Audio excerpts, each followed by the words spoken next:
I had a major UFO event every year from the age of 9 to 16, and the intelligences wouldn't come any closer than half a mile. And I became used to this after a while, and I felt, because my initial encounter with this being was positive, they weren't going to hurt me, and I started to imagine how I would feel if one did come very close. And I started to fantasize also as a teenager about what I would do in such an event. But I couldn't really know until it happened. And for many years, up until the age of 15 when it did happen, I also asked for a closer experience. Seeing them didn't put me off. I wasn't frightened. I wanted to know more. I wanted to experience more. But I had an experience which occurred only 150 feet from my house in winter, nighttime, and what really stands out in my mind, apart from the object that I saw, was my brother playing records in his bedroom window, which was wide open. And I remember hearing that as I was taking my family dog for a walk. And it was like the last contact that I had with humanity, because I took a few steps forward and heard a very loud rushing sound. It was like a great wind rushing around with a sort of whine inside it. And I looked up, and there was an elliptical object no more than 30 feet away from me, black with a red hue around it. Now once again, I was frozen to the spot with fear. I tried to shout my brother's name, and it came out as a whisper. I tried to move, couldn't. And then I became aware that the same being that I saw when I was 9, which I don't actually think came to me as a child physically. I had a lot of out-of-body experiences before, and there's just something about the way this being materialized or appeared that leads me to suggest that his initial contact with me was in a projected astral state himself. And I say a male. I couldn't tell physiologically that this was a male, but there was something about the feeling that told me it was a male. And I became aware that this same being was standing no more than 10 feet away from me, and he was physical this time, and I was in physical form, and again overwhelmed with fear. I then heard a loud sound that was like a thick piece of metal being struck by a metal hammer, and this object just went straight up. Then I ran for home, and what I forgot to say with this experience was just before I saw this object, my dog actually became very aggressive, and was so aggressive that he actually pulled off the lead and ran back for the house. And possibly I had some missing time there, because when I got back I got quite a strong telling off of being a long time away and the dog coming back before me. But I didn't check time in those days, and I hardly ever read anything on this subject. I wasn't even aware of missing time. Now, for about a week, I was very angry towards the being that I felt was, or had felt was benevolent towards me, because, you know, why did you appear to me in this way? Why did you put me through such a negative experience? Why did you appear as a black, in a black object, and stand in the shadows? And I kept asking these kind of questions, and didn't get any kind of reply back, nothing to reply. But after a while I started to actually look more into the experience and think, well, did anything really untoward happen to me?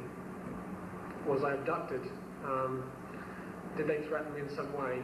And I really thought long and hard about it, and I know that I'm not an abductee. I haven't been marked. I haven't experienced the same kind of trauma that a lot of abductees experience. I know that I've never been taken against my free will, but I have these missing time periods, and I thought a lot about the experience and the fear, and eventually I started looking at myself and thinking, well, maybe nothing untoward did happen to me apart from my own reaction. my own fear. I'd been asking for many years for a closer encounter, and here it was. They simply responded. And I then decided to try to, at least, whether this was a positive experience or not, because I wanted to have more experience and understand more what was happening, I decided to try to remove fear from my life, and particularly involving interaction with ETs.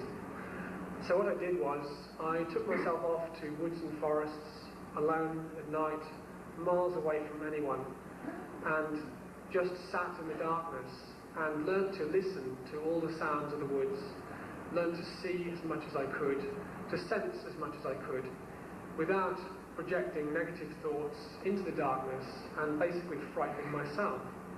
Because that's what we tend to do. And I think a lot of our fear, if not most of it, is imagined. And if we can learn not to project fearful thoughts, we'll experience things as they actually are. And we'll also, by not projecting negative thoughts, we'll be much more aware of what is happening, and if there is anything threatening, which more often there isn't, we'll be at least more able to deal with it, because we're actually consciously in touch with it. We are almost at one with it. We're not functioning through the smoke screen of our own negative projection. So I did this, and it didn't take very long, and I learned to be almost very disciplined. If I thought of negative things in the darkness, I knew it was myself. It was self-projection, so I just ignored it, or I simply would not believe in it. I would allow it to occur, but I would just observe it. And I was doing this on private land, so occasionally there was a possible threat that I needed to be aware of, i.e. gamekeepers, poachers, which sometimes I ran into. So I then started to try to become more sensitive to the environment, to be able to perceive what I could not see, what I could not hear, in an ordinary state, let's say, of consciousness. And so I started to put my focus on that. I wanted to sense if there was another person, a human being, or an extraterrestrial, in the wood or forest that I was in at that time. And anything else that I was perceiving was incidental. It was not where my focus was. So I would see a tree, but I wouldn't be looking at it. And shortly after, I started to be able to sense not just the presence of ETs, their structured craft, and these days, if one comes within 3 miles of me, I feel almost like a weather barometer.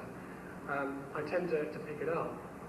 Well, I started to be able to pick up the presence of people as well, and went on to be able to learn to do this with animals. And I see it as just remote sensing in an expanded state of consciousness. It's like dowsing, but instead of dowsing for water, I might douse for the presence of another person, or more than that. And at that time, and I'm talking about 15, 16, that was really my beginnings in learning to channel my own psychic energies and abilities, to learn how easy it is to expand our consciousness by desire, by intention, and to become more aware through our senses.